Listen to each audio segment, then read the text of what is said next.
The battle for the mind of North America will be fought in the video arena.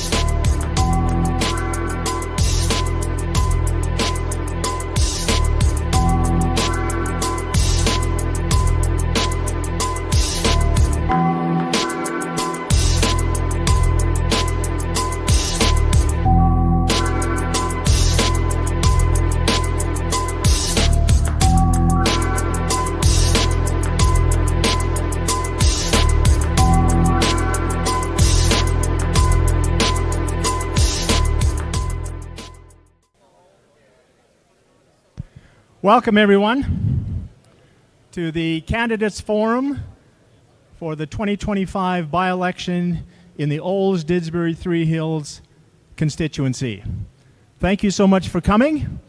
This event is hosted by MVF Community Care Society, and one of the objects of our society is that we provide the information so that you become informed voters. And so that's the purpose of this evening.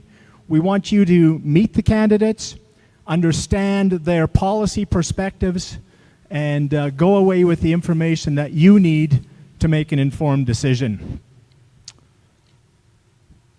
If you are able to contribute to the cost of this event, there is a donation bin by the door, and it would greatly assist us in addressing the costs that we've paid for this venue. There are washrooms, and they are not easy to find. So there are middle double doors on the east side of the arena floor. If you go through those, there are signs directing you upstairs, and there are washrooms upstairs. There is also, just a little north of that door, change room number 4, and in change room number 4 there's a washroom as well. If you use that washroom when you go into change room number 4, lock the door behind you, and then unlock it when you leave. That's sort of a given, isn't it? So, can you understand me? Is there too much reverb on this? Can you hear at the back? You can, okay, perfect. So we're so privileged to have 3 of the candidates here with us this evening. First off is Tara Sawyer from the UCP party. Please come and join us.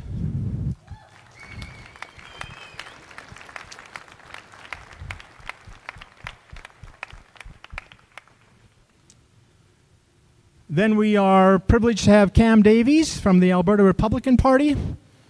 Thanks, Cam. You pick wherever you want to sit. And then, of course, Bill Tufts from the Wildrose Party of Alberta.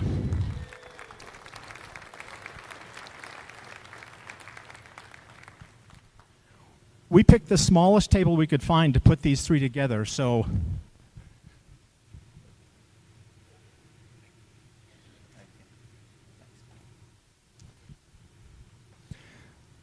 the manner in which we're going to conduct this evening is there are some questions that have been formulated. Each of the candidates have been provided those questions, so they've had a chance to see what sort of a demented mind created the questions. That would be me. They will have 2 minutes to make opening statements. They will have 90 seconds to answer the questions. And so we'll start with opening statements. They each have 2 minutes to tell them a little bit about themselves. We will then have the circulated questions. Then they will have 2 minutes for closing remarks. And after the closing remarks, we will take questions from the floor for 10 or 15 minutes, just depending on how many questions that are surfacing from the floor. And then we will allow the candidates to go back to their tables and continue the conversation with you as you have additional information you're requesting from them. So, Tara, how about if you start by introducing yourself to us?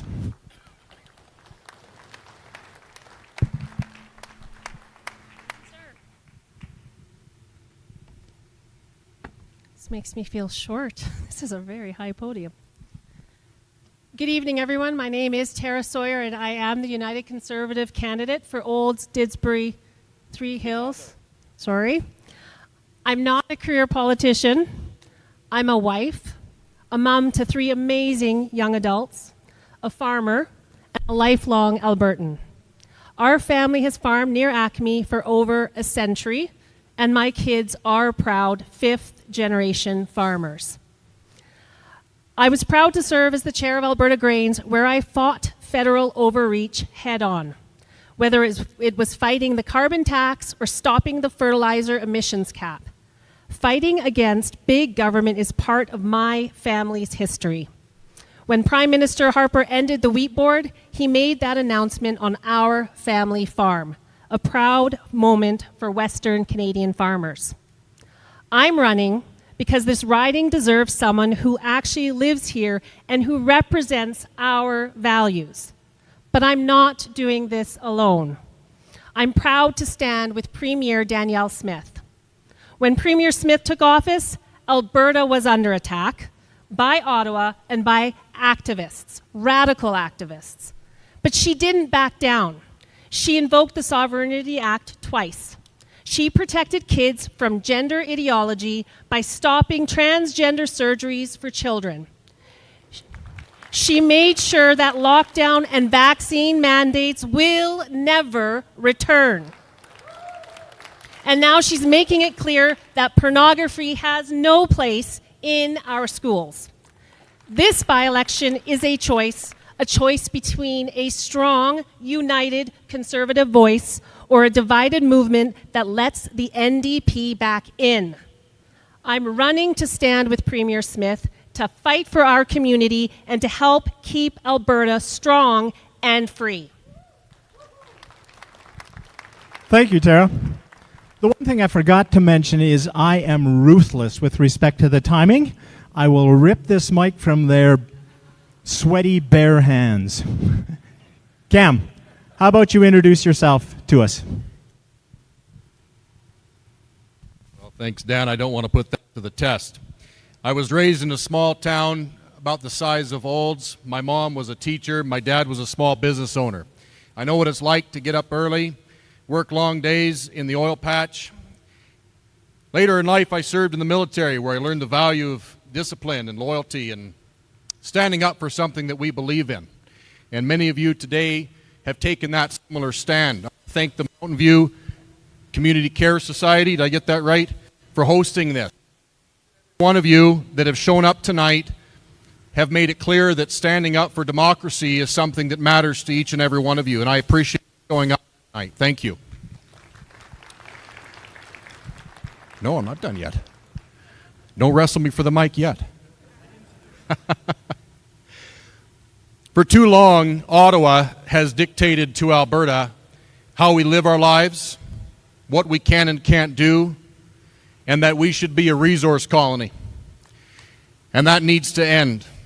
That's gone on for far too long. And we have a government here in Alberta that has talked a good game. They've done a lot of letters and lawsuits. They've studied.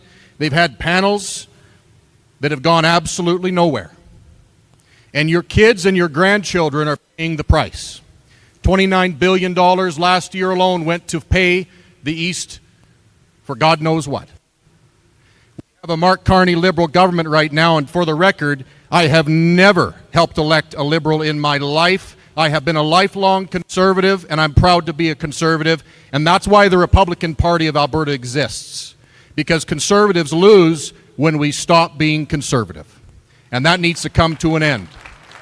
We stand up for what we believe in unapologetically and without compromise, and that's when we do best. The NDP will never come into power again. We're going to make Alberta truly strong and free. Thank you, and I look forward to the discussion tonight.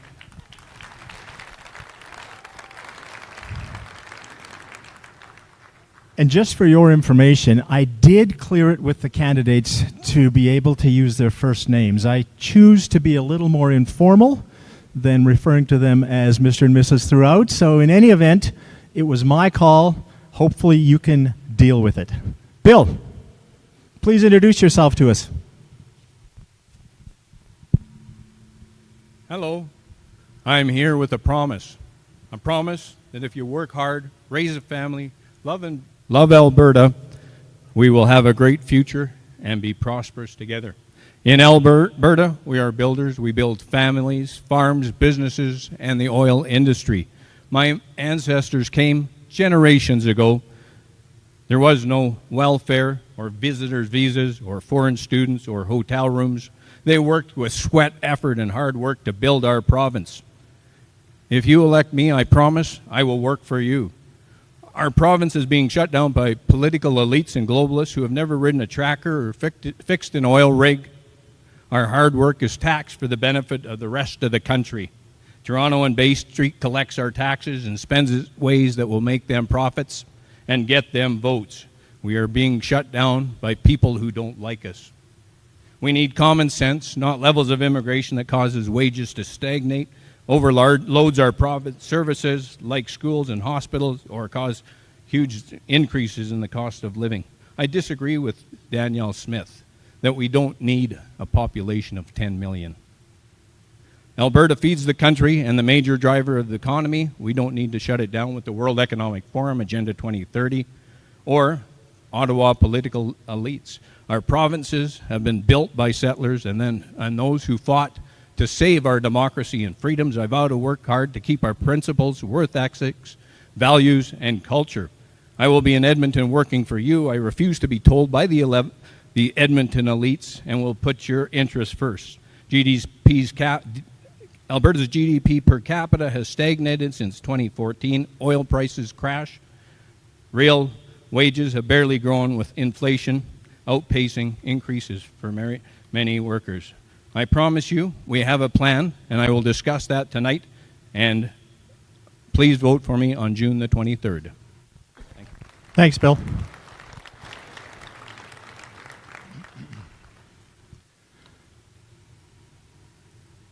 The first question is, Alberta teachers have voted in favor of strike action, with 95% of the votes cast supporting that move.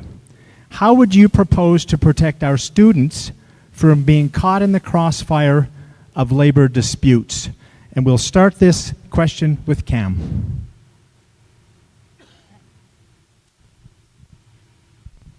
What I didn't have enough time to mention is that because my mother was a teacher, she chose to homeschool my siblings and I. And one of the things that became very clear as a student was the disparity between educational choice. You see, the money that you pay does not follow the student. It doesn't. You're a second-class citizen if you choose to put your children outside of the public indoctrination system. And that's what it's become. And one of the best things that we can do to stand up to the woke ideology that is creeping into the public education system is give parents choice in how they educate their children, and that starts with the money following the student. That's how it starts. You can break these union bosses that dictate to their teachers what they should be pushing into the classroom. That has got to end. It's got to end. And we do that by providing parents the choice in how they educate their children, full stop. There you go. I gave you a few extra seconds. Bill, we'll let you answer this question next.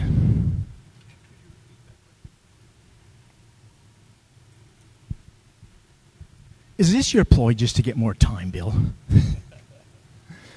Alberta teachers have voted in favor of strike action, with 95% of the votes cast supporting that move.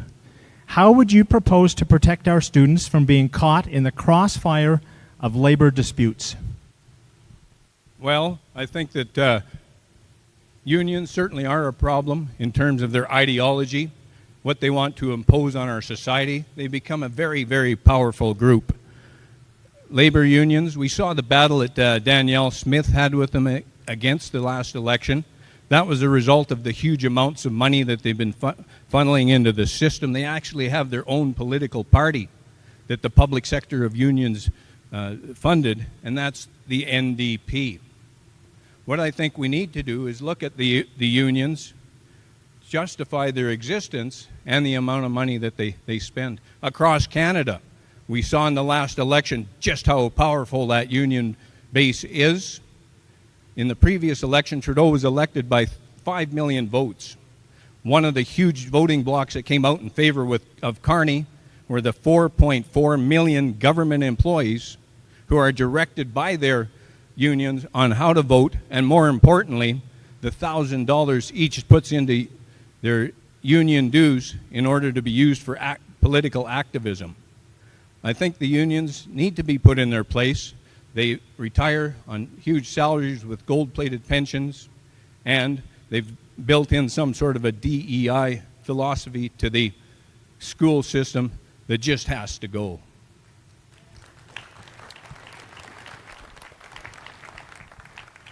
And Tara.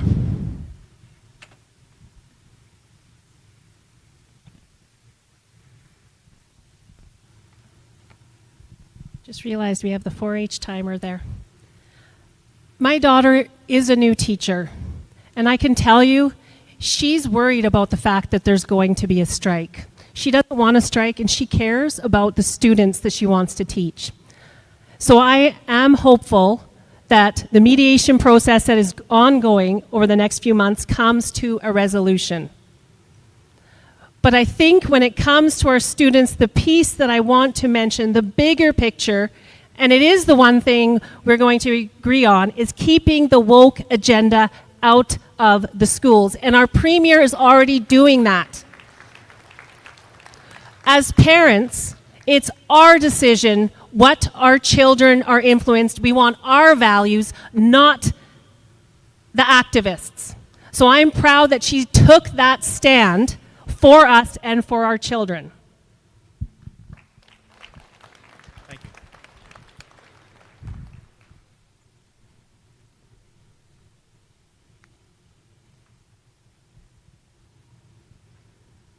Next question. In 2021, the population of Alberta was approximately 4.2 million.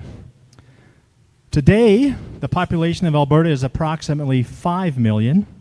In 4 years, there's been an increase of 700,000 persons, many of which have settled in this corridor between Calgary and Edmonton, including our constituency. This growth has put pressure on all of our institutions, schools, hospitals, housing. First of all, can we sustain this level of growth?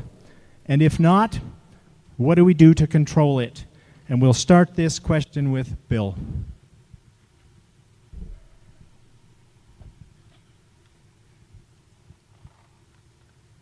Thank you, Dan. This is an issue that I've been actively involved with and following the demographics of it, having written a book called The Pension Ponzi, which was a bestseller that looked into our retirement crisis. It so happens that the immigration situation lines up in terms of demographics, and it's something that wasn't discussed in the last election as it was bypassed in Trump's effort to get Carney elected, but it's a serious problem here in Alberta. Alberta's job crisis is a result of it. Our housing crisis is a result of it. All of our housing, healthcare, universities are in very bad trouble as a result of the huge numbers that have come in. This immigration tsunami into Canada since 2015 is the largest voluntary mass immigration ever in history. I went through and tracked many of them. There are some that were created as a result of war or other situations. And so what that means is that since 2015, 800,000 newcomers have flooded into Alberta, but we've only created, for example, this year, 67,000 full jobs, despite 204,000 people coming in from outside the country. About 30% of that is interprovincial. The other of it is foreign. So the 204,000 coming in doesn't match up with the 67,000 full jobs we've created. That's why our youth are in such trouble in the labor market. Thanks, Bill.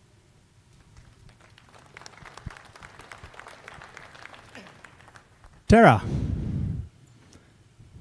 tell us how to solve this problem. It starts by not having a Liberal government who decided that it was a good idea to let everyone and their dog in for no rhyme or reason, for no control. That's why we have the strain that we have. Let me be clear. I have a father who's an immigrant, and I am proud of him. He came here. He started a family. He started a business. He had a skill set. That's the type of people we need. With real policies in place, when we have gaps in our skill sets, having people here who come and help us. What we don't need is to just open the floodgates. We can't accommodate it, as we can see, and the Premier has been pretty clear on some of these pieces, that we need to have policies in place for immigration that makes sense, that we can actually take care of and have contribute into our society. Thanks, Tara. And Cam.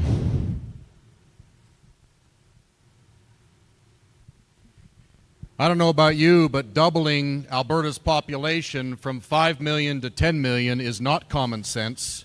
And those were the words that came out of this Premier's mouth. That is not a conservative vision for this province. That is mass immigration. And it didn't start with Mark Carney, it started with Trudeau. And it takes a backbone to stand up to ending mass immigration. Doubling our province's population is insane.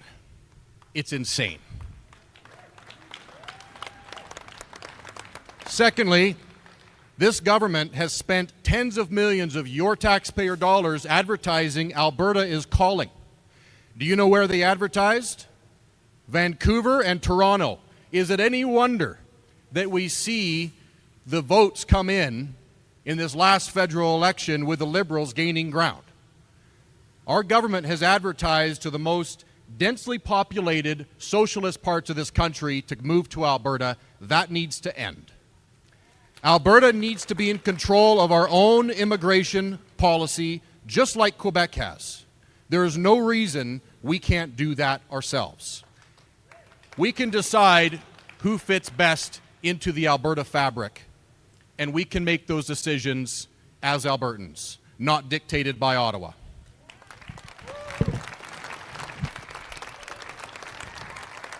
Thanks, Cam.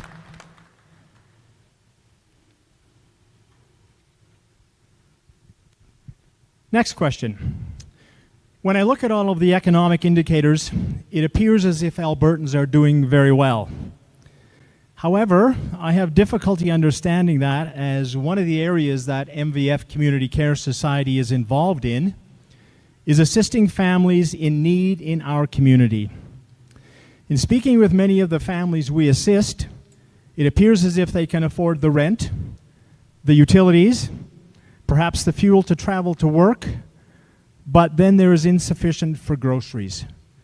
Just prior to Christmas, we were feeding 12 families in our little town of Didsbury. Absolutely astounding for me. In any event, how would you propose we address that issue? Tara.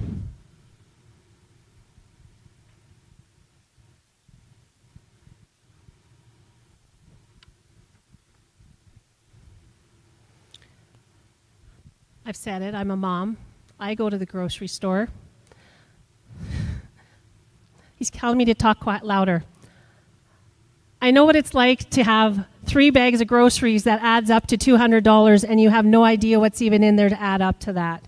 There's no question that there are families that are struggling. We're blessed to be in rural communities with food banks where we come together to try and help that. But what we do need to remember, half this problem, if not all of it, is a Liberal government who put in a carbon tax that was killing our industries. I know it's something that I fought under Alberta Grains extensively on behalf of farmers. We needed that out of the way, and we need them to get out of the way of Alberta economy and business, which, let's face it, oil and gas is one of those that they've been in the way of. The Premier is fighting to bring that back, to tell them we've had enough, to get jobs back so families aren't worried about feeding their children anymore. She has put a line in the sand, and I'm proud of how she's fighting on behalf. She's the first one to say she is Alberta first. I'm Alberta first with her. That's what we have to do. Thanks, Tara. Cam.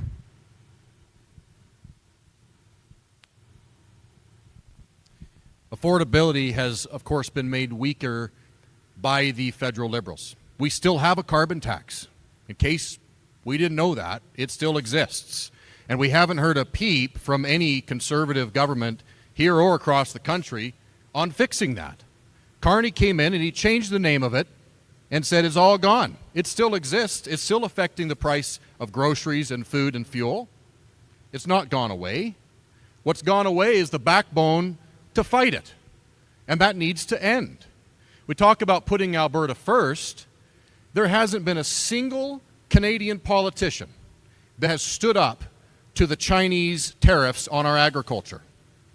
There hasn't been a single Canadian politician to stand up against the Chinese buying Alberta farmland. That needs to end. Thanks, Cam. And Bill.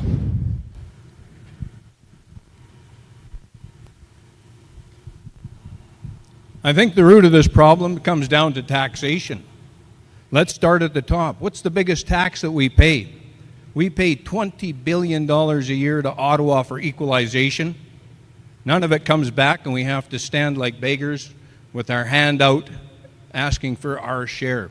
It goes into the rest of Canada, into those areas that are most politically expedient for the Liberals to spend that money. And that equalization of $20 billion a year, you know what that works out to? Alberta has 5 million people now. That means $4,000 per person for each Albertan. Imagine a family of 4, $20,000 in taxation that's taken out of your pocket Do you think that's going to have an impact on your lifestyle, your cost of living, your housing costs, your rent, or, more importantly, the future of your children and your grandchildren? We have problems that need to be addressed. That's just the first one. Look at the carbon tax. Look at the property tax. Look at gas taxes, and more and more and more. In the top income level in Canada, 50% of your income is gone through the marginal tax. And that phony carbon tax, we're going to get rid of it. Let's go back to 1996 when Chrétien ran on a campaign to axe the tax. That was the GST Mulroney tax. Guess what his first speech to the public was? We still have GST today. Thanks, Bill.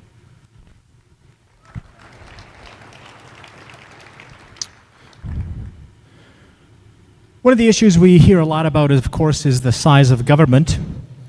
And in Alberta, there is one public sector employee for every 10.3 Albertans. Is it important to you to control the size of government? And if so, how do we accomplish that? Cam.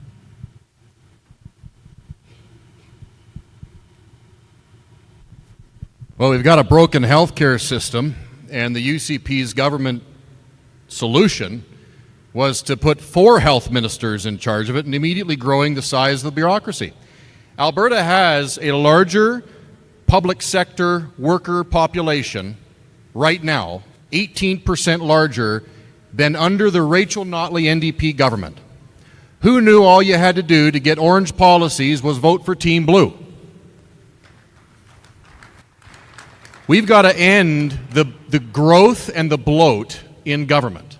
It's got to come to an end, and it starts with having a government that has a backbone to tell the unions and tell the public sector, we're not going to allow you to grow anymore. It takes a backbone, and if you want someone to fight that, I'm your guy. Thanks, Cam. Bill. Yes, to go back to that white elephant again, healthcare. It's the largest spending of our government in the province. This year, Alberta government is going to spend $28 billion. Do you think our healthcare is working? It had a 5.4% increase last year. What we would like to see would be some sort of a combination of privatization in conjunction with the public health care system to make it more efficient, more effective for everybody. It's a disaster here in Alberta. It's one of the worst in the country. Some people wait 66 weeks for health care. Canada is short 22,000 doctors, and only 1,300 a year are graduated. So it comes back once again to the size of that bloated public sector. We could see in the last federal election how powerful those 4.4 million public sectors were in getting Carney elected. Public sector has exploded from 3.6 in 2015 when Trudeau was elected to over 4.4 million today. One of the ones I find really funny is the CRA, our tax collection. In 2015, we had 40,000 tax collectors. Today, we have 60,000. Let's contrast that 60,000 for the size of our population with the United States, and they have only hired 90,000 CRA tax collectors. Thanks, Bill. And Tara.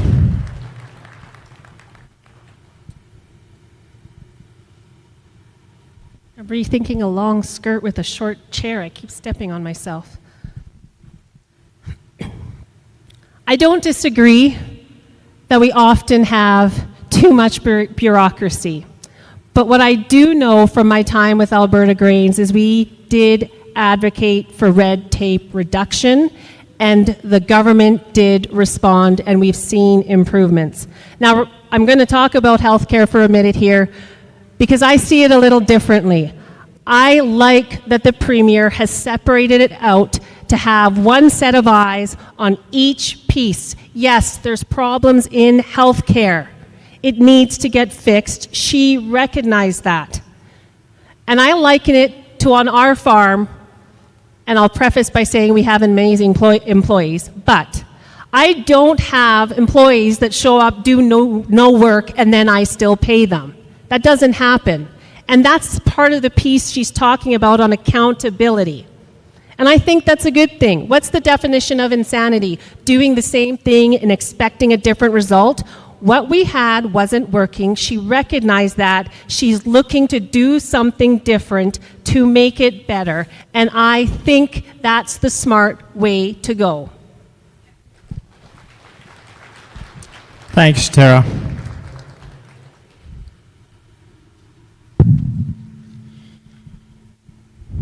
In a government publication entitled The Spirit of Alberta, Alberta's Cultural Policy, it states, Alberta is a unique and distinctive part of the Canadian mosaic.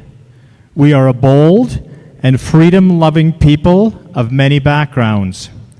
We cherish the land that is our legacy and hold dear our independent ways of thought and action.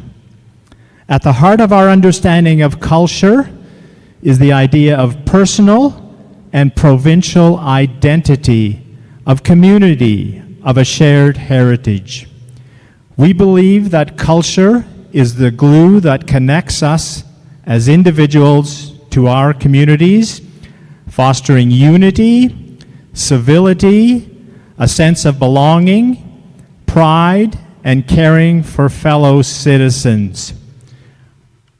That's the statement the government has made. I wonder if you agree with that statement, and have they been successful in managing that result? We'll start with Bill.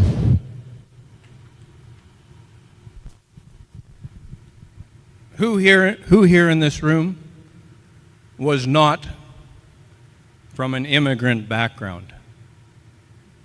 We are all from an immigrant background. Thank you. And of course, the First Nations have a special place in our hearts in our country. But what we are looking at here is a contrast between what Canadian immigration has become, multiculturalism, compared to what we see in the United States, which was the melting pot. We do certainly have some risks.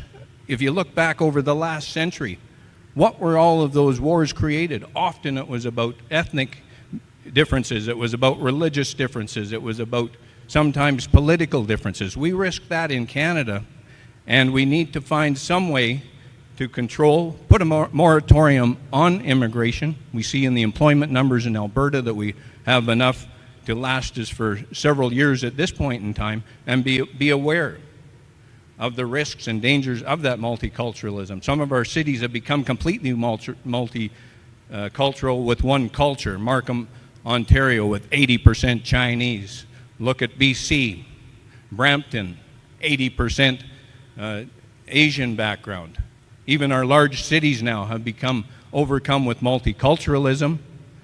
Both Edmonton and Calgary are 60% multicultural. And Toronto has recently become 80%. Okay, thank you. Tara.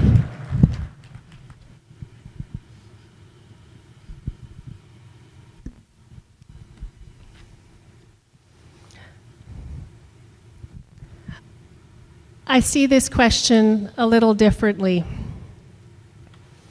because I see it through the lens of someone who lives in a rural community. And we are blessed in understanding that a rural community is different from an urban community, because our culture is community. Our small towns can't be what they are without us working together. We share that common voice. I'm passionate about that. My family is passionate about having the rural perspective in government. That's why I'm running. That's how I see it. It's a spirit, it's a value, it's hard work, it's ethics. So when I hear that question, I don't look at it from a rural or from an urban perspective. I look at it as rural. And in rural, we value our families. We value protecting our children. And we value a hard day's work. A handshake is your bond, and that's our language. So that's my comment on that. Maybe it's a different perspective, but my lens is being a voice for the rural way of life and the way of doing things and thinking of things. And that's something to be protected. Thanks, Tara. Cam.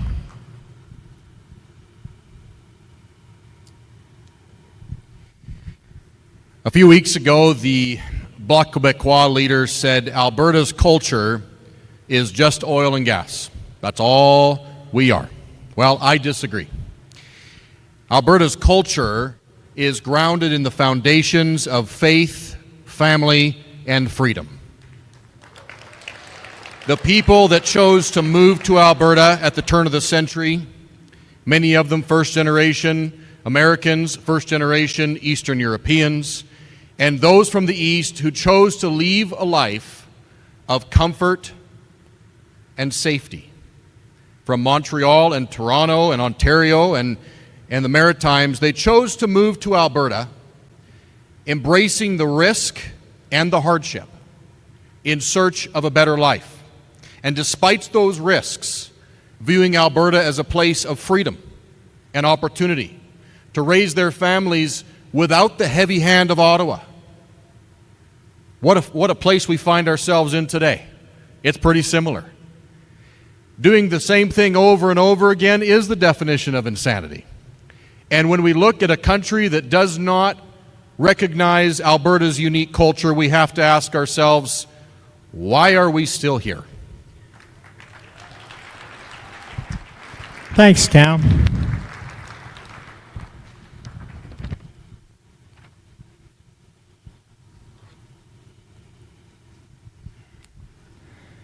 So in an article from the C.D. Howe Institute, January the 14th, 2025, entitled Comparing Canada's Healthcare with International Peers, Canada ranks 9th out of 10 countries, performing below the international average in access to care, administrative efficiency and equity, and ranking last in timeliness.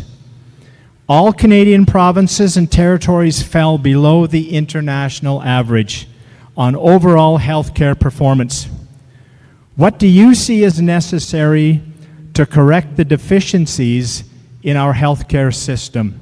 And we'll start this with Cam.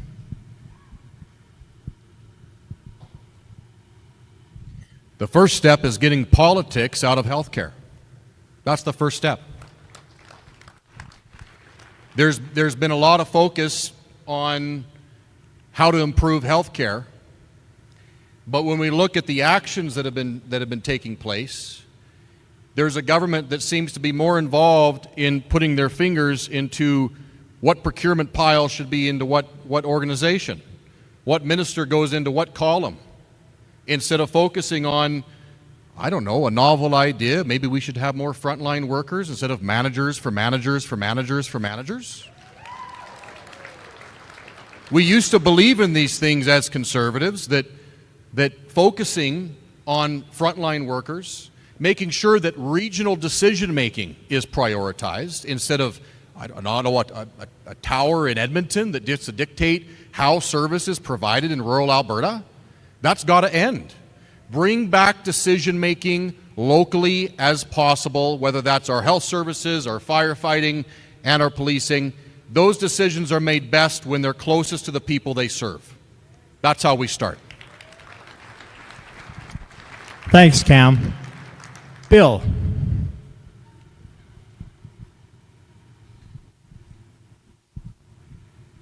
Yes, healthcare is a dilemma here in the province. The statistics that we have are not very good. $28 billion a year is spent on healthcare, and that was 79%. I'm sorry, compared to that was 35% of the total $79 billion budget. We have some real health problems in our hospital system, facing closures due to staffing shortages, waiting times, hitting one and a half hour in emergency. Some waits for non-emergency medical services stretching into 66 weeks. One of the things that we haven't done is provided for the huge population growth that we've seen in the last decade. A second problem is the aging population. Today in Canada, the average 80-year-old is consuming $20,000 a year in health care. So we need to find real solutions, innovative solutions. I would suggest that we can look to the private sector for some of those solutions, work hand in hand with the private sector, some of their AI solutions or other technology solutions that are going to help us make our system much more effective. Our $28 billion must be used to fix rural hospitals, hire doctors, prioritize Albertans, and look after our system. Thank you. Thanks, Bill. And Tara.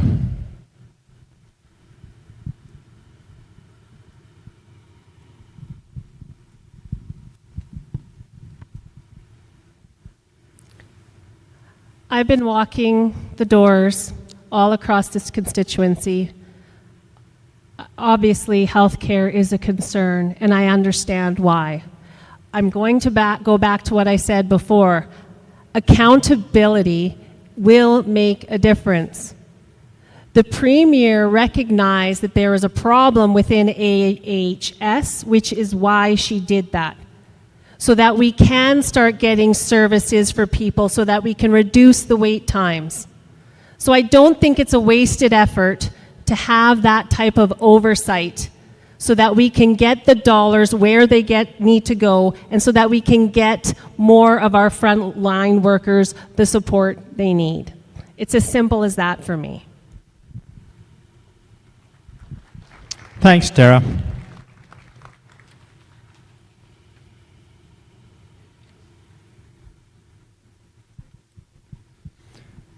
Recently, there has been communication that there is increased interest in the Alberta Pension Plan. And along with that is the continued discussion on a provincial police force, collecting our own taxes, and reviewing the transfer payments that Alberta makes. Do you think this is a case of Albertans seeking a greater voice in Canada, or Albertans wanting independence? We'll start this with Bill. Yes, we have certainly seen a major surge across the province, an interest in becoming independent. There's 3 levels of discussion currently in play. One of them is, hey, let's just get what Quebec has. Those things that Dan mentioned are what Quebec has. Its own tax collection, its own pension plan, its own police plan. Our plan at the Wildrose would be to start, first of all, with the police. Is it going to help us in independence having RCMP that are managed from Ottawa? Next, we have to secure our own taxation. We send all of our money out to Ottawa, out to the east, and they spend that not on how it's going to benefit us, but how it's going to benefit the major voting blocks that they look after. The pension issue, knocking on the door, there's a lot of apprehension about moving away from the CPP and the status quo. There are certainly a lot of issues concerned with the CPP, the way it spends its money on DEI initiatives, globalist initiatives, investing it in China. So this is a topic that needs further discussion, needs a lot of discussion. There was a projection that Canada would walk away with $330 billion of the total plan. That's about half the plan of what exists today in Canada. That doesn't sound realistic, but I hope you pay attention to what the issues are and get to understand so you can vote. Thanks, Bill.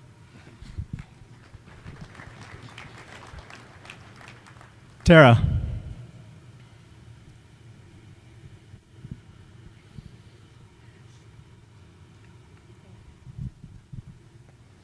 I do think it's a sovereignty discussion. We've seen in Grand Prairie, they're doing some of their own policing and they're finding it successful. But we are a grassroots party that believes in hearing from the people to make the decisions, which is why when it comes to the topic of policing or the CPP, the government is saying if that's what the people want, we'll have those consultations, we'll give them that opportunity. If a referendum needs to be called, that's the will of the people, we'll follow the will of the people. Let me be clear, I'm as frustrated with the Liberal government and the unfair deal Alberta has been getting, just like everyone else. We have that conversation at my dinner table, I hear it from my friends. But I think what's important is for everyone to recognize that we need to stay strong, united, conservative, fighting for the interests of Alberta. And I will tell you, this Premier has been the strongest to stand up for us, and I think half the doors I went to said since Ralph Klein, and I would probably agree with them. He's the first person I ever got to vote for when I was young, and I loved him. And to me, she is strong like that. So, I got my 10 seconds. I'm out, but you're not hooking me. I'm off. I'm going to be respectful of the time. Thanks, Tara. Cam. Well, this has been a conversation that's been going on for 4 decades or longer. Alberta having our own autonomy, what Quebec has. There's been letters, lawsuits, studies, panels. Anyone who says we should just give Mark Carney a chance, that takes faith. I applaud that, because if you have faith in Mark Carney to give Alberta a better deal, a globalist, WEF agenda-focused individual, that takes extreme faith. I applaud you for that. I've never seen anyone stand up without a backbone. And I see a lot of talk about how the Premier is standing up for Alberta. But we have not seen a single action. We have been talking about this since the firewall letter. There's been no action on a pension plan, no action on a police force, collecting our own taxes, or having our own immigration. And if we don't have a backbone to do those things, then Ottawa will keep rolling right on over you. It takes a backbone. It takes being willing to do the unpopular thing. It takes being willing to do the right thing because it's the right thing to do. There's a lot of talk, and there's a whole lot of no action going on in Edmonton, and that needs to change. And if you want someone to fight for that and fight for Alberta and put Alberta first, then you need to vote Alberta Republican in this election. Thank you. Thanks, Cam.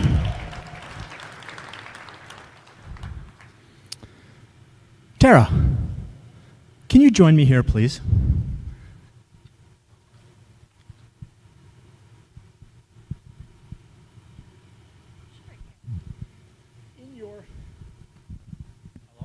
Hello? Is it on now? No? Mine is. I'll share. We're going to have to share a mic. I wanted to know what was the most talked about issue in our constituency in your door knocking? The main topic has been sovereignty. People are concerned. People are frustrated. Next came education and healthcare were the 3 topics. That's what people were talking about. But what I will say, the Doors understood that a conservative government is what we need. We cannot survive another NDP government. We don't need another party. One voice is not going to get us what we want. A strong conservative government is what's going to do it. And to be clear, in this riding, I don't want us to lose our voice. If I am elected, I'm in a strong caucus that is fighting for you every day. And I'm sorry, but our Premier is strong, she is intelligent, and so are the MLAs underneath her. And I would be proud to stand with them to defend what everybody wants. I have spent the last 8 years as the chair of Alberta Grains, Alberta Barley before that. My job was to be the voice for the barley and wheat producers of Alberta, and it was for this whole riding. You are part of Region 2, which I represented. And my job was to listen to the producers and advocate for them. So I know how to do that. I'm not afraid to give my opinion, and I'm not afraid to stand up for what's right. Don't leave, young lady. Do you want the mic back? So when you're at the door and you mentioned they're afraid of losing their voice, was that a consistent comment that you were receiving? The consistent comment was, we don't understand why we need someone else. We're going to get stuck with an NDP government. They get that. And they get that the Danielle Smith is fighting. Yes, people are frustrated, but they are seeing movement. She drew a line in the sand, and people respect that. The Conservatives of our riding are frustrated, but they do believe in her, and they want a strong Conservative government, because not one of us wants the NDP. And if you don't think it's a vote split, you're wrong. That's a vote split. The NDP are laughing right now, hoping we're going to be divided. The Conservatives of this riding cannot divide. We've seen it happen before, and disaster struck. Let's not do it again. Thanks, Tara. Now you can sit down. Bill. We're going to have to share a mic too, Bill. So in your door knocking, what's the primary issue that people have been telling you? Oh, there's a range of issues that they're talking about, particularly about health care. They're talking about crime, rural crime. In Alberta, rural crime is 34% higher than crime in the cities. They're talking about our youth. Where are the jobs for them? We've got huge numbers of youth that are looking for jobs, and they can't compete in the marketplace, except at the low end, once again, due to the 800,000 people that have come in just the last 10 years. We've got to dig really deep to come up with some very serious solutions. We are here in a democracy. We're blessed to be in a democracy. And a democracy comes from the Greek word demos, which is the people, and kratos, the power. One of the things that I find that too many people are apathetic, and they said, wow, is there a by-election happening? And don't seem to be aware of all of the issues that are happening out there. They've lost faith in our politicians. They don't think they work for the people anymore.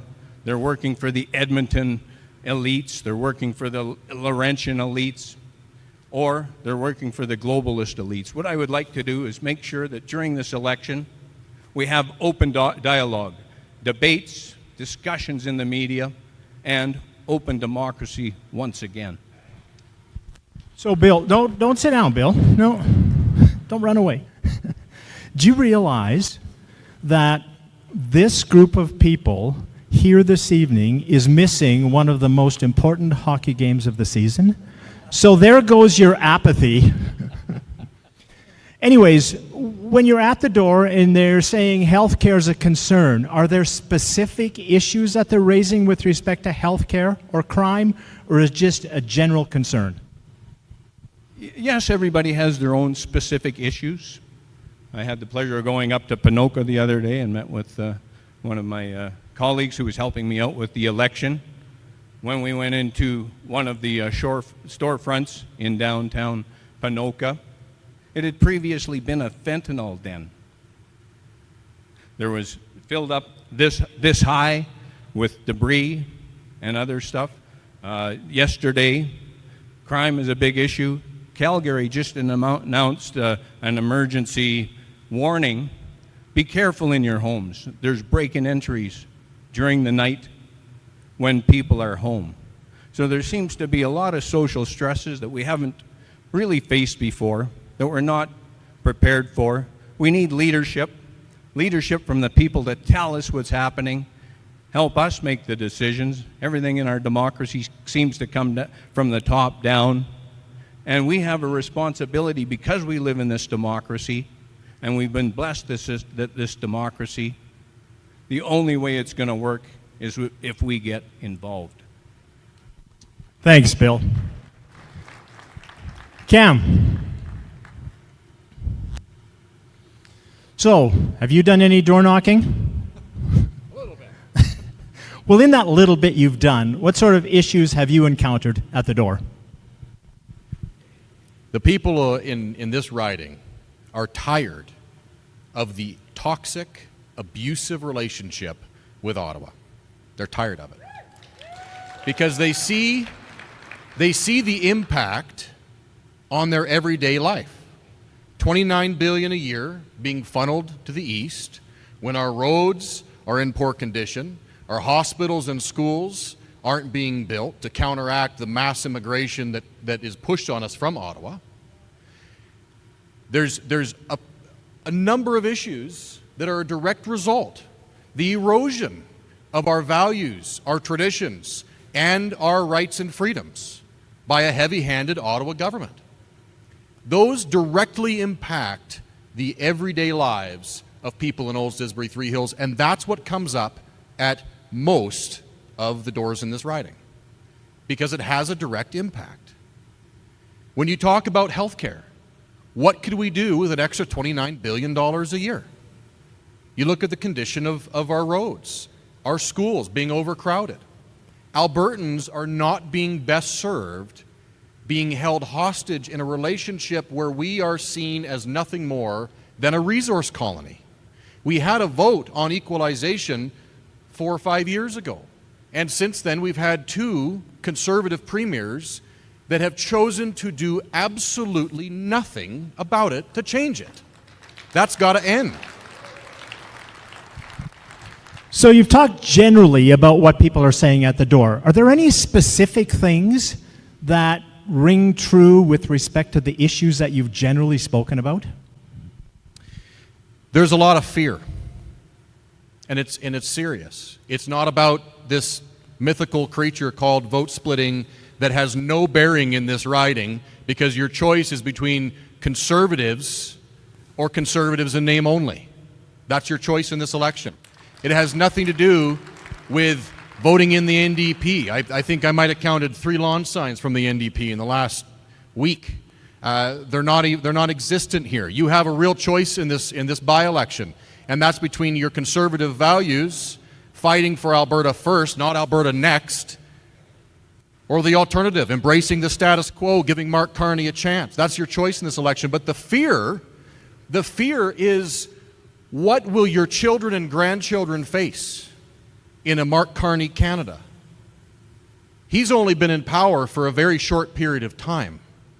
Trudeau said a budget will balance itself. Mark Carney says, I don't need a budget. I'm just going to spend your money whether you like it or not.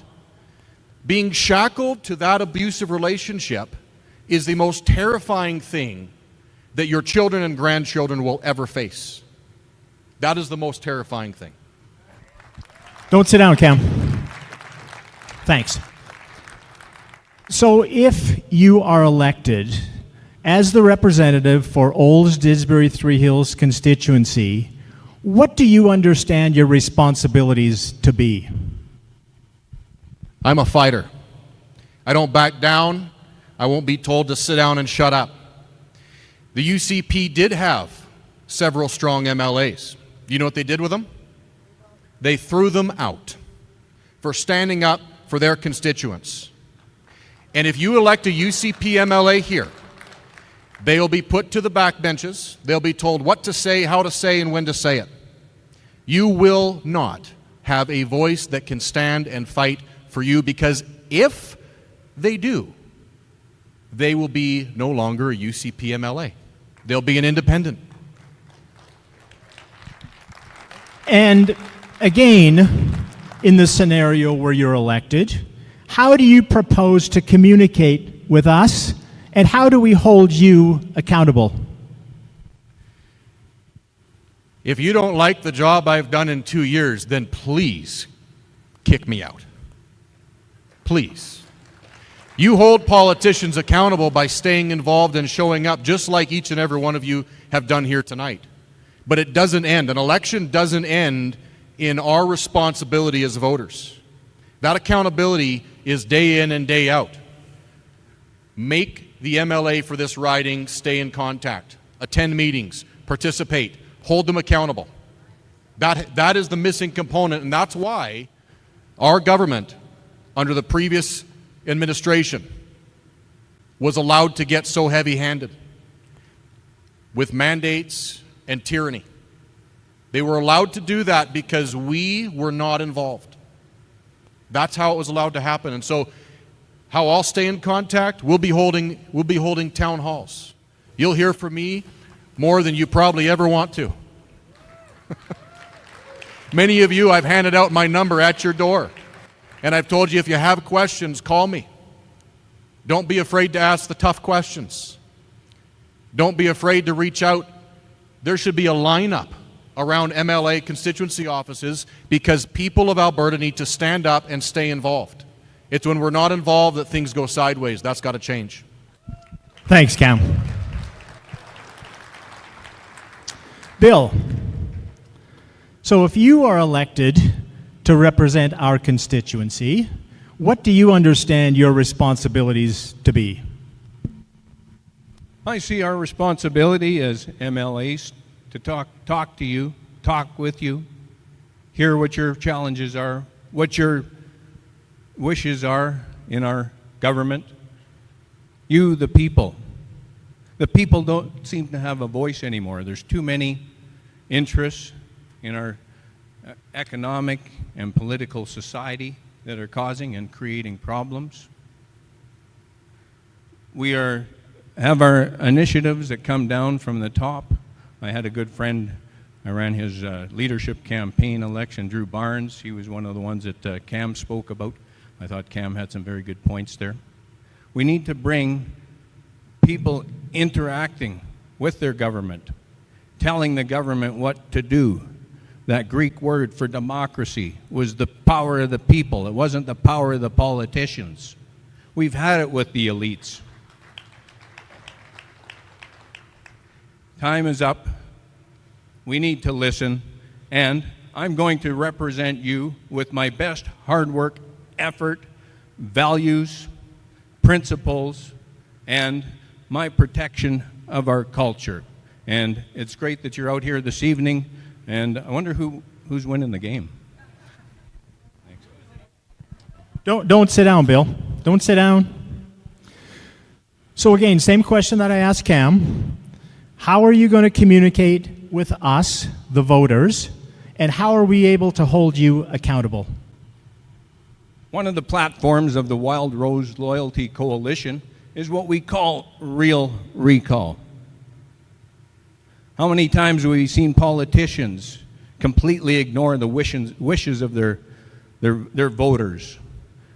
Cam mentioned this, but it's a very valuable policy that we need to put in place. The government has made some willy-nilly claims towards recall, but it's not real recall. We need to make a commitment to you. Please, get rid of me. We've made it easy. 50+1 of the votes that we received. And we deserve to get another go at it with somebody who's more responsible. That sends a message to the politicians. We're stuck here in a party that some call the uniparty. There's no breaking out of it. We saw that in the federal election. I think we suffer from the same problem here. I like Danielle a lot. I think she's being swayed by handlers that aren't guiding us in the best direction of the people. They're guiding us into what's best for them. I guess I like Daniel. I was on her show several times. When she was on radio in Calgary, I spoke about pensions, and one time she asked me to come on and say, hey, Bill, can you explain to me what Agenda 2030 is? So we will see where that leads, and we're going to hold her accountable as a party on her right. Thanks, Bill. Thanks, Bill. Tara.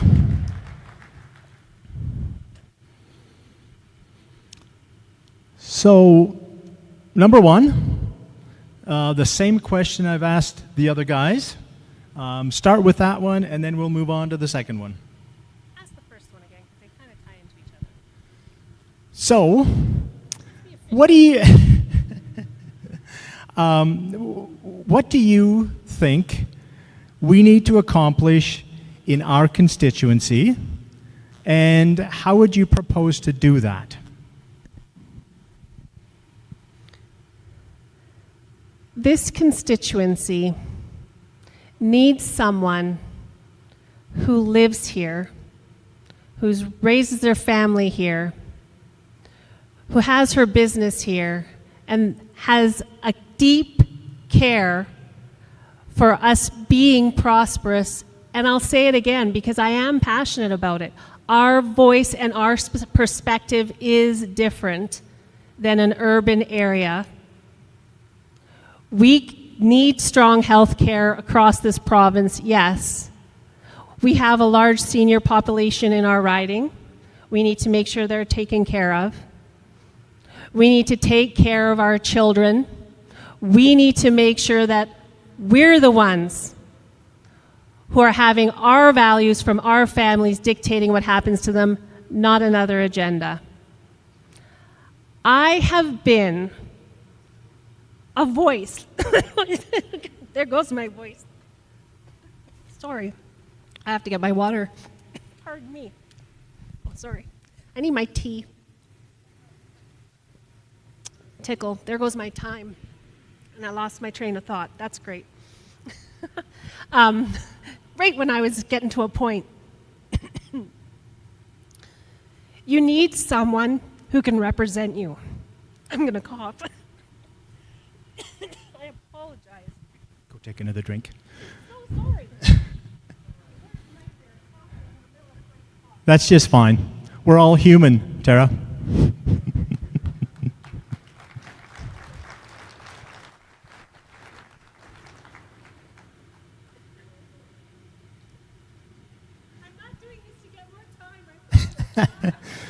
She's formulating her answer now. You can see the gears turning. So while you're thinking about that, okay, so if you're elected as our representative, how do you communicate with us and how do we hold you accountable? I'm used to being held accountable. In my role, having to represent producers, getting elected into that position. I didn't become the first woman to be chair of Alberta Barley in its 30-year history from not being strong on leadership, from not being good at team building, and for not being good at listening. I'm used to having producers call me to bring up a concern that they want me to either know about if we don't already and address, and we get back to them, and if it's something we're able to do, we do. Either way, we get back to them. I'm a boots on the ground kind of girl. It's why I was out every day knocking on doors to talk to people. I'm not going to sit up here and say I know the answer to everything because no one does. My job is to listen to you, what concerns you, and bring that back. And I have a strong caucus I can bring that back to, who can actually do something and address it. And I think that has value. And I think that's an important piece that you need to know about me, is I'm not just going to come knock on your door because it's election time. I do intend, and I want to hear from you because you're the ones I'm representing. I believe that passionately. I believe that deeply. And if you get nothing else from me today, that's a commitment. Thanks, Tara. So now we're going to allow each of the candidates 2 minutes to make their closing statements, and we'll let Tara sip some tea for a bit. Bill, let's start with you.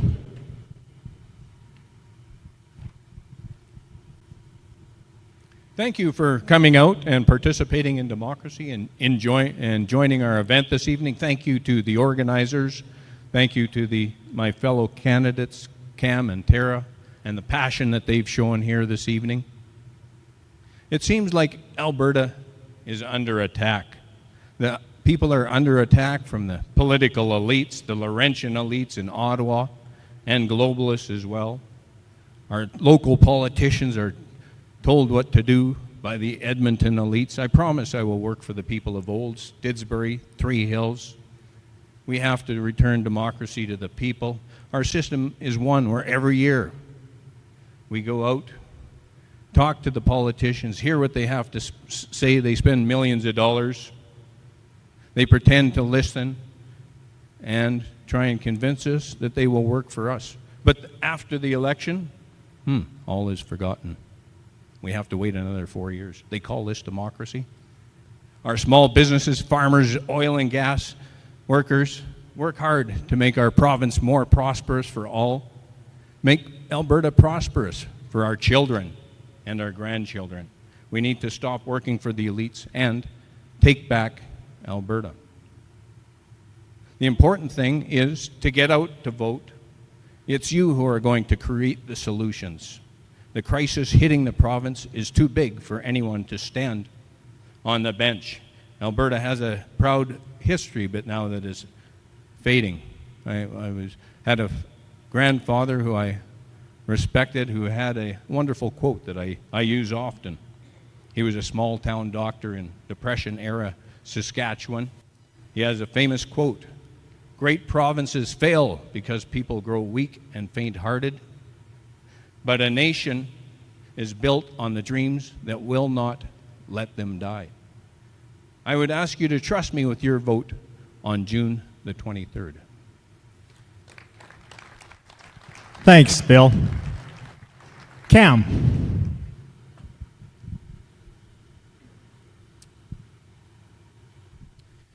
Well, thank you, Dan, and to the organizers of the Mountain View Freedom Care Society. I appreciate each and every one of you coming here tonight to listen to what all three of us had to say. It means a lot, and we've heard a lot tonight about a lot of things that are wrong. A lot of things that are wrong with our relationship with Ottawa. But I hope that we can understand that there is a way out of that. We can do better. We don't have to accept scraps from Ottawa's table. We don't have to accept the status quo. We can take control of our own institutions, our own freedom, and our future. Many of you, your children and grandchildren depend on that. I know my generation depends on that. For too long, we've just accepted the status quo because that's just the way it is. Well, it doesn't have to be that way. If we stand up and we seize our sovereignty, we can forge a bolder and brighter future.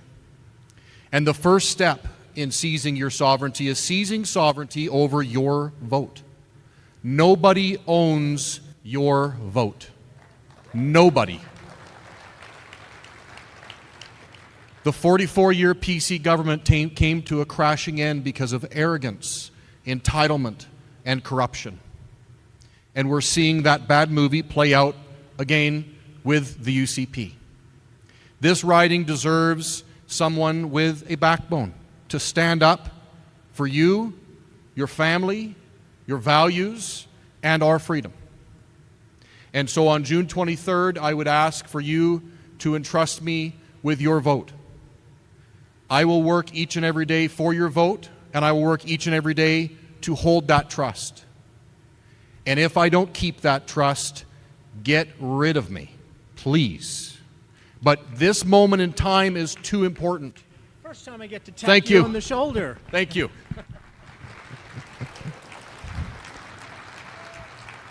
And Tara.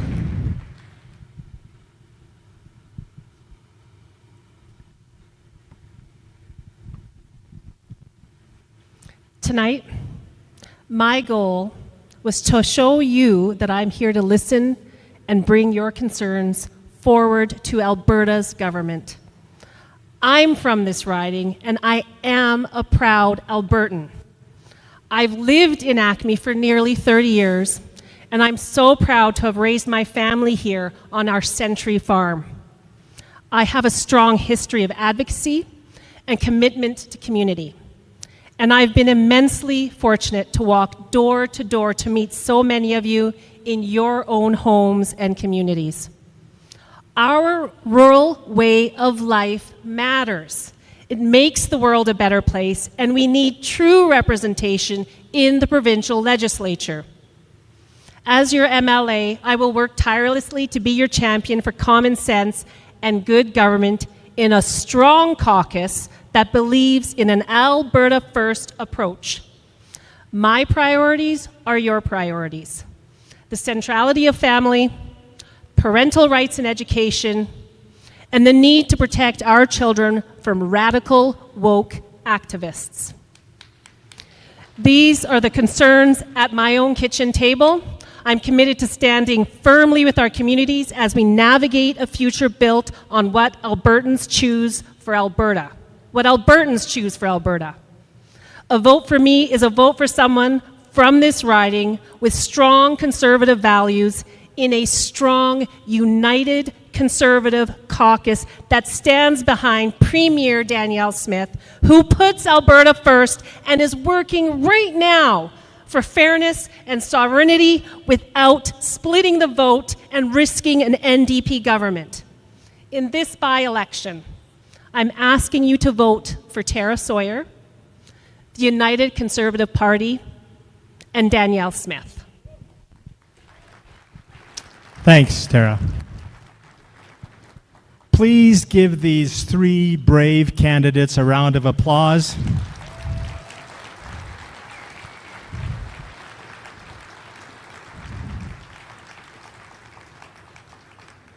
Thank you so much. We've greatly appreciated the information each of you has given us this evening, and I trust that this has been helpful in you making your determination about who to vote for. Again, as I said in the opening, the purpose of this is to give you information so that you are informed with respect to the vote that you are going to cast in this upcoming by-election. Now, our three candidates have volunteered to answer a few questions from the crowd. So if you want to ask a question, please form a line on my left-hand side, the right-hand side of the building. And as you can see, I am ruthless with the mic. And so you must present a question within 30 seconds of me holding the mic in your face. First question. And there's been a lot of talk about common sense, and that healthcare has a big part of that. There needs to be performance-based healthcare versus budget-based healthcare. I have two knees that I had to go to Mexico for. My question is, how will you make healthcare performance-based versus budget-based? Can I have a second little question behind it? Quickly. Okay, accountability. Our doctors are allowed to prescribe opioids to opioid addicts. We are trying to have a handle on opioid addiction. Got it. Who do you want to answer the question? We'll ask Tara that question. Okay, Tara. Well, I think the Premier has actually addressed that performance-based question of yours.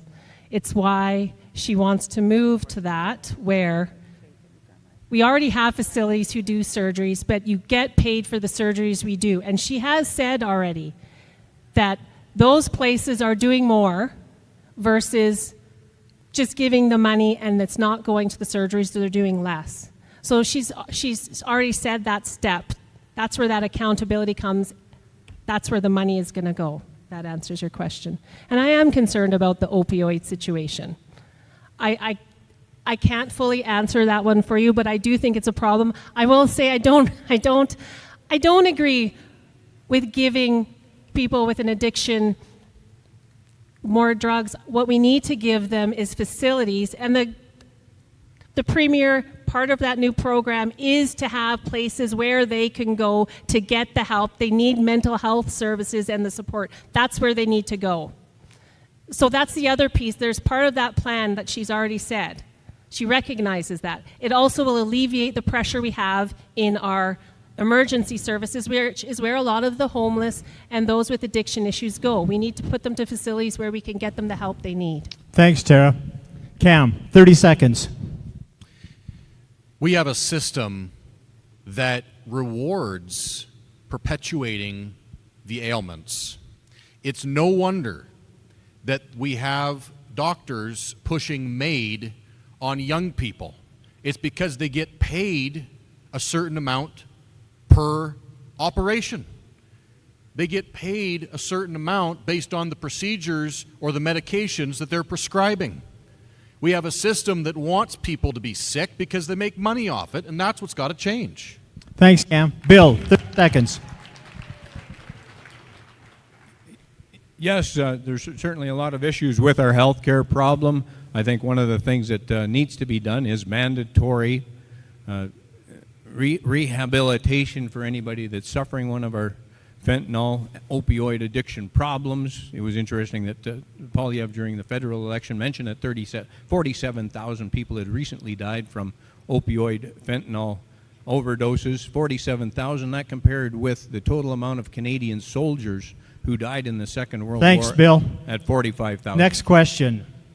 My question is, what are you going to do about the death cult in our culture? Abortion, MAID. Will one of you please stop my tax dollars from killing innocent babies, seniors? Please hear my cry tonight. Who do you want to answer that question? Every one of you. Who do you want to start with? Bill. Okay, Bill. Yes, we have to return to our Christian faith-based reality. Something's gone horribly wrong with our government systems where most of this DEI, anti-culture, anti-humanity culture seems to be pushing from. A lot of this is infiltrating in from the globalist initiatives. Some people suggest that it maybe has something to do with population control or euthanasia. Let's elect politicians that are going to protect our people. Thanks, Bill. Cam. I've got veteran buddies that have severe challenges with their health.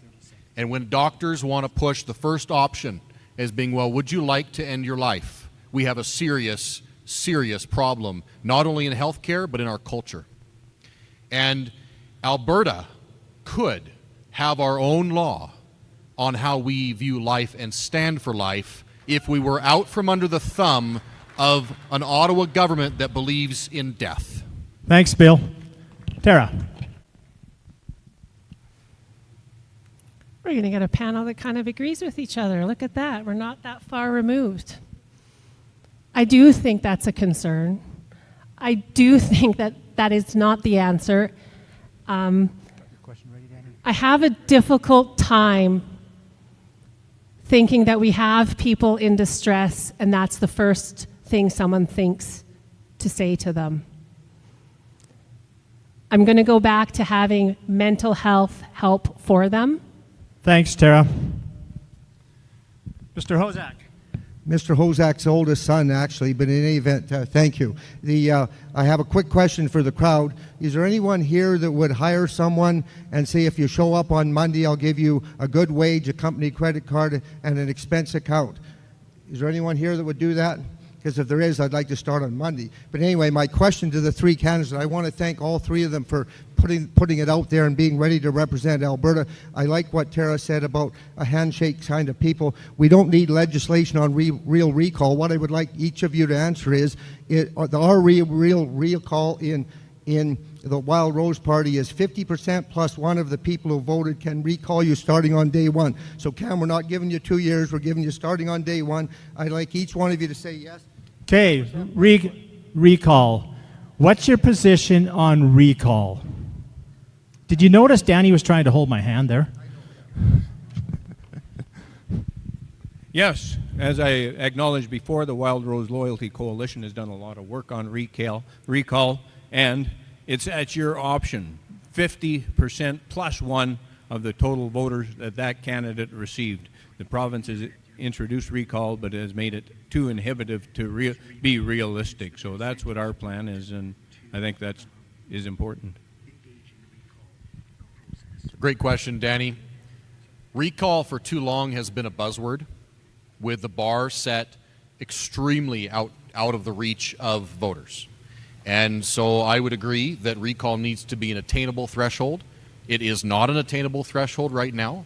I've worked on many recall campaigns trying to recall some very socialist individuals. And absolutely. I think that's a great threshold.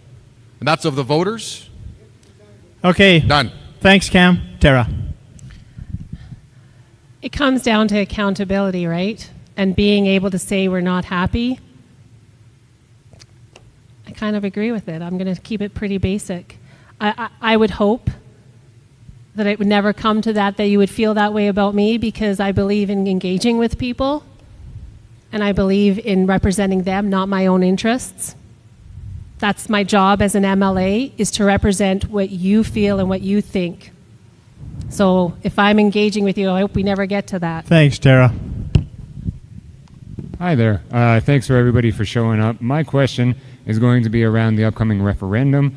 What is each of your stance on the referendum? We say that there's too much bureaucracy.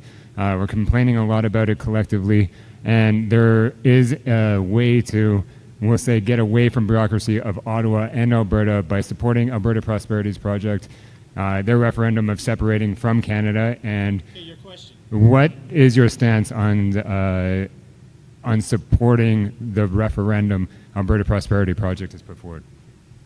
Okay, who's got the mic? Cam, it's in front of you. Start with you. All right, I'll grab it. So the whole notion that there needs to be a petition for a government to do the right thing is wrong. It's wrong. We had an equalization referendum with a stroke of a pen from a premier's office, and we voted on that. It doesn't take a petition to force a government to do the right thing. We elect leaders, not followers. We elect them to lead. And so if there was a referendum held tomorrow, I would vote yes in favor of Alberta choosing a different path, because Thanks, Canada Cam. has left us. Tara.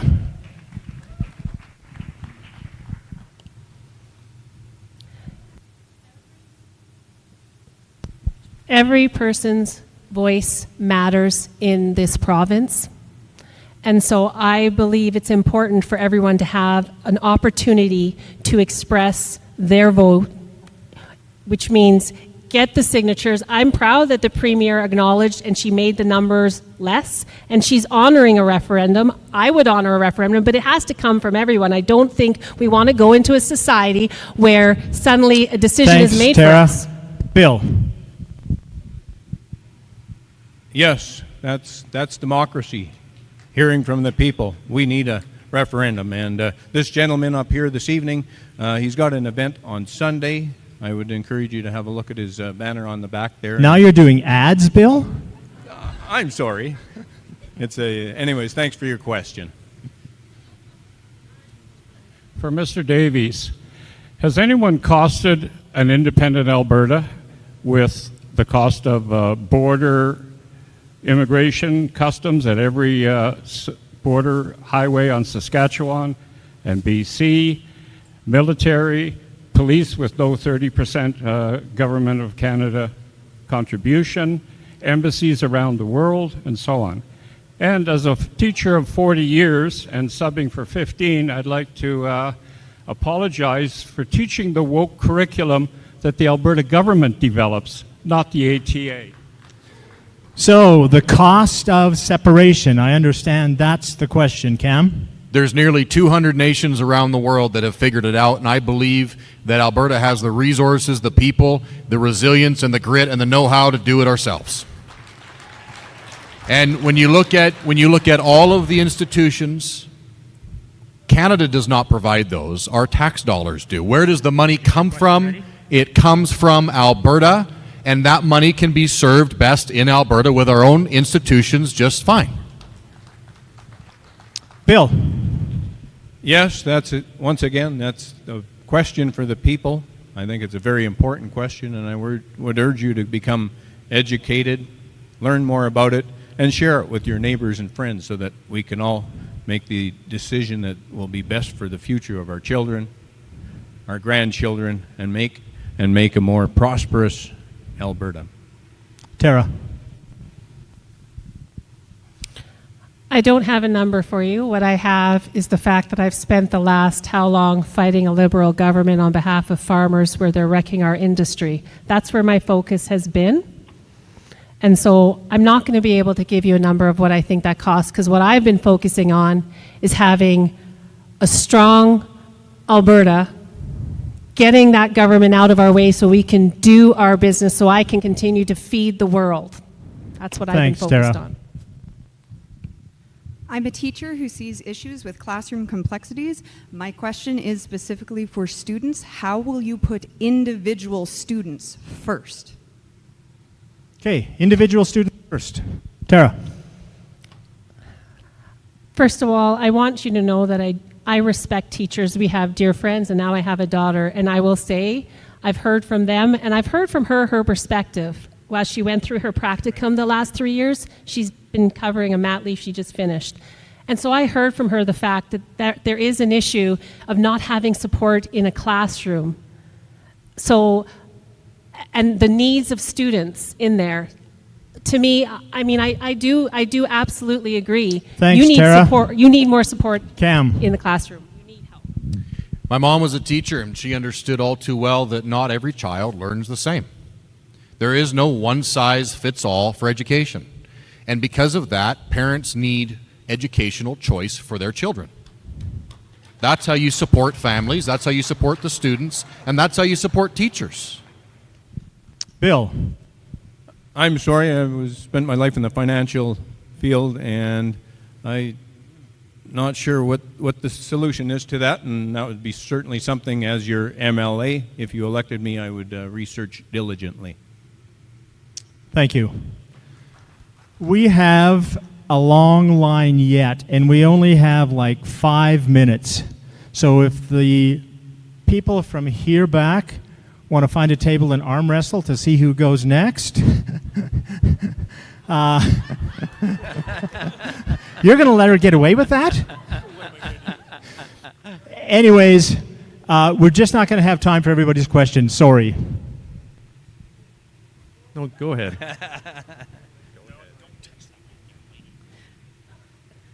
There's probably a few people who have this question. So, working with youth and family for 30 years, prevention is the way to do everything. I have heard nothing about prevention.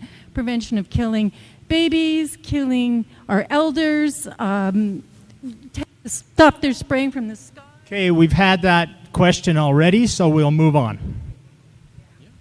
Someone asked earlier about the death cult. Well, this is a question for Cam. I wanted to give you a chance to resolve something in your opening statement about not working for a Liberal. In 2023, the BC Liberal Party changed its name to BC United, and then you worked for that party in the 2024 BC election. How do you resolve that obvious contradiction between what you supported last year and where you are now? Yeah, so the BC Liberal Party did change their name, and they were the only government in British Columbia that ever defeated the NDP through a free enterprise coalition. For many years, the Conservative Party of British Columbia was called the BC Liberals. That's what they called themselves. And so I did support candidates in British Columbia that were trying to defeat the NDP, and I am not ashamed of that. I have worked in many campaigns to defeat the NDP. I've been a lifelong Conservative, and I'll continue being a lifelong Conservative. Thank you. Thanks, Cam. I don't think anyone else needs to answer that. It was directed at Cam. This is kind of a two-parter. Acknowledging the difficulty that people face during the pressures of the pandemic. There was a Facebook post, Tara, that showed you having gotten a vaccination. And so I would like to give you an opportunity to address what that was about publicly, and second, for anyone else as well, how that affects your response to the other pressures that would come maybe nationally or otherwise with things like the Emergencies Act being invoked. So, I got it. If you're not comfortable answering that question, I'm more than willing to move on to the next. No, actually, I would like to clear it up because there's some misinformation on that that's been very frustrating. That one post, the first line very clearly says, whatever you're choosing, I respect that. And then I was speaking to, at the time, I advocate on trust, the science in Canadian agriculture. What I didn't say in that post, and I am going to address it because my daughter gave me permission, otherwise I wouldn't, and I didn't have it in there. I was, first of all, tired of seeing the back and forth of people being mean to each other. But my daughter had just turned 18. And she had been diagnosed with an autoimmune disease, and because it was COVID, I couldn't even go to the doctor with her to find out what to do. They told us we had to get it to protect her, so at that time, that's what I did. And there isn't a mother here who wouldn't do something to protect their child. I never, ever, ever advocated for that. I respected every single person's choice because I firmly believe the mandates were ridiculous. I had to navigate children and families torn apart. I'm glad we will never go back to that. I don't promote the vaccine is your choice. Thanks, Tara. We were told to trust the science, and in the name of science, we had fences go up around churches. We had lives and livelihoods lost.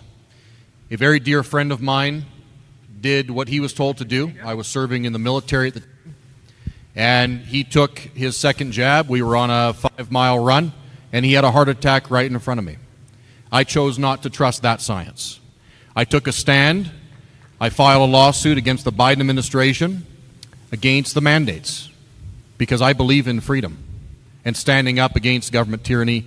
I know where I stand on the issue, and whether you agree or not, that's who I am. Thanks, Cam. Bill. It was a horrible evil that was afflicted upon the people of Canada, in fact, upon the people of the world. And I hope that we someday get accountability for what happened, and it was completely evil. Thanks, Bill. So having voted years ago for Wildrose, which Danielle then took across the floor to the Conservatives, my question is for Cam. Will you lobby as a representative of Olds-Didsbury to get a proper regional hospital in Red Deer instead of all of us towns being stuck in the city hospital till 2 in the morning? Cam. Healthcare should be regional. Decision-making in Edmonton is part of the problem. Care should be as close to the people it serves, not hundreds of kilometers down the road. That's how we solve access to health care in our communities. We start by making sure that the access capabilities are as close to home. And so if we need a hospital here, I will fight relentlessly to make sure that we get one. Thanks, Cam. A regional one. Correct. Bill. Yes, we certainly need to fix our health care system. It's collapsing fast under the weight of increasing numbers of people coming in. It's collapsing under its weight. We need some very innovative solutions. I think part of the solution can come with the implementation of technology, with the implementation of just better managed hospital system. There seems to be a lot of bureaucratic mismanagement of the system, and let's utilize the best practices from the private sector. Thanks, Bill. Tara.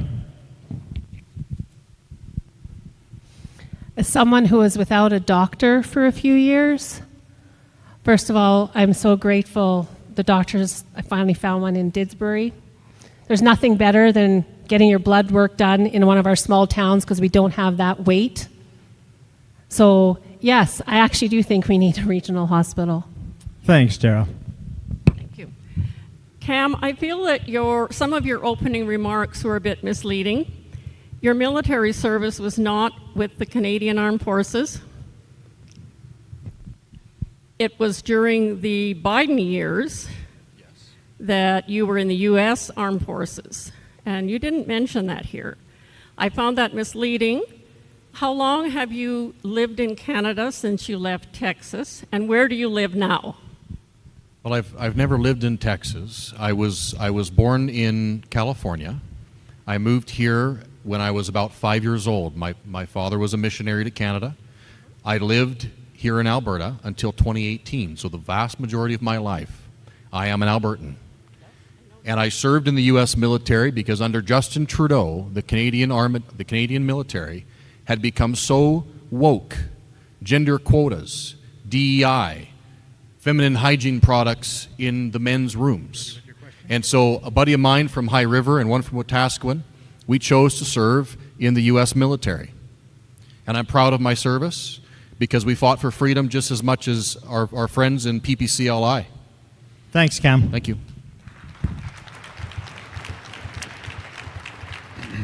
Tonight there's been a lot of talk about democracy, and this is what we're doing right now. But my question is for Tara. You accept, first off, I just wanted to say I'm a current UCP member, and I do hold a membership. My question to you, Tara, is if you believe in democracy so much, why did you accept a premier appointment to be the representative for the UCP in this riding?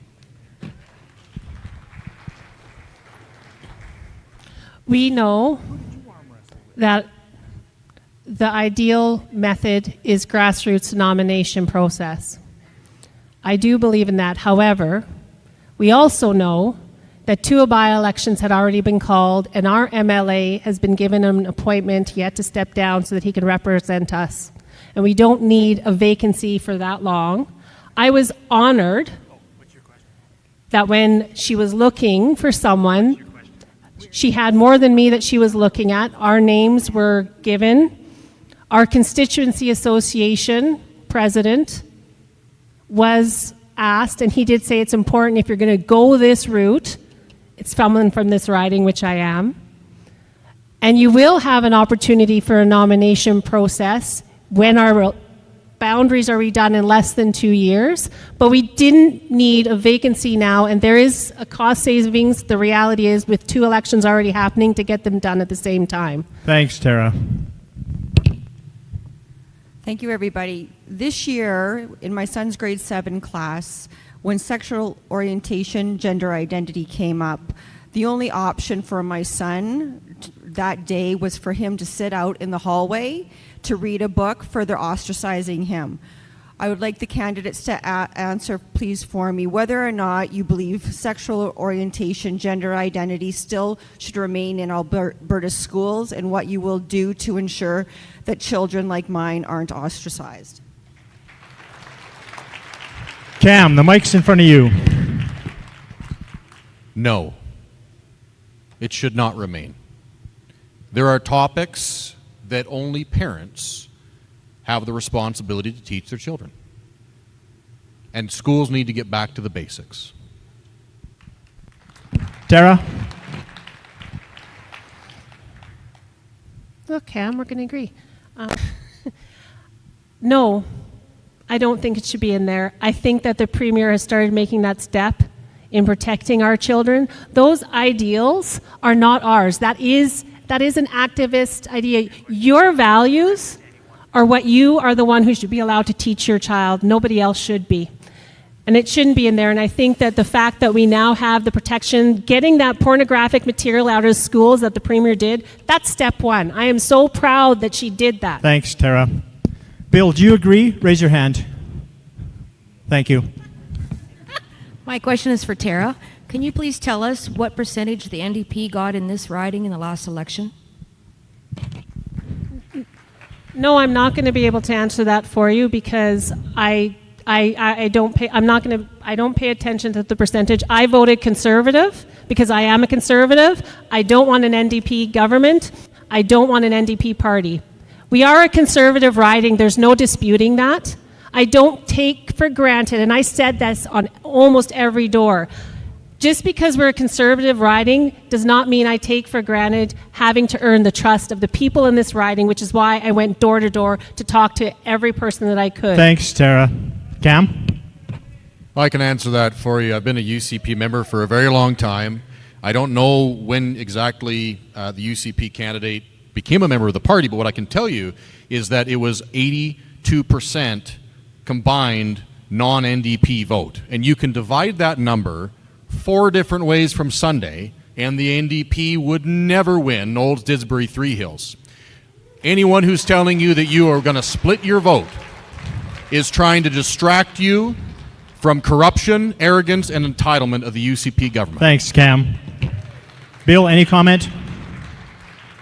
And this is the final question. Where do you stand on treaty declarations of stolen land recognition? Do you believe we need to return this land to Indigenous people? Who wants to tackle that one? Bill, any comments? No, Cam. I believe that in an independent, sovereign Alberta, we can build a table where every Albertan has a seat at that table. I believe that all Albertans will get one vote and one voice. No Albertan holds a veto over the future of the entire province. And I believe that all voices in Alberta need to be respected and heard. And we don't have that right now. We have a system that says some are treated differently than others, and that certain rights need to be held higher than others. And we need a system of equality in a new Alberta. Thanks, That's what Cam. I believe. Tara.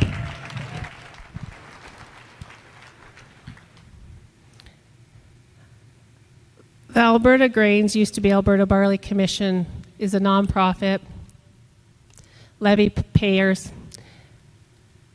Because we have to lobby government in that role, I didn't carry my membership because we need to appear neutral no matter who is in. That does not mean I don't bleed blue.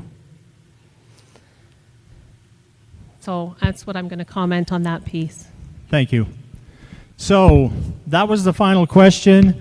Again, please give these brave, brave candidates a round of applause.